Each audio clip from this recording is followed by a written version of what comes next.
તો મિત્રો, આ બેલ વગાડવાની કઈ મેથડ હોય છે, બરાબર છે? તો જાણી લેજો કે બેલ વગાડવાની મેથડ, એક બેલ વાગે ત્યારે સ્ટોપ આપણે ઊભું રાખવાનું રહેશે. આ બે બેલ વાગે એટલે આપણે વાહનને ઉપાડવાનું રહેશે, બરાબર છે?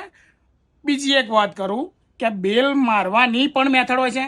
તો હા, હોય છે, બરાબર છે. ત્યાં ઘંટડી પેલી દેખાય છે ને, એ ડ્રાઈવર સાહેબના માથા ઉપર જ હોય છે. એટલે વધારે પડતું આ રીતે ના મારવાની, બરાબર છે? બેલ મારો તો હળવેથી દોરી પકડીને તમને જેમ યોગ્ય લાગે એમ.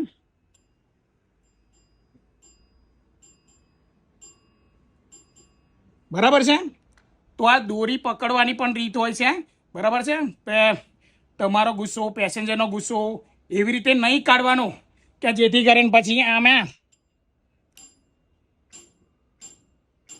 આ રીતે બેલ મારવાના, બરાબર છે? સમજાય ને વંદન?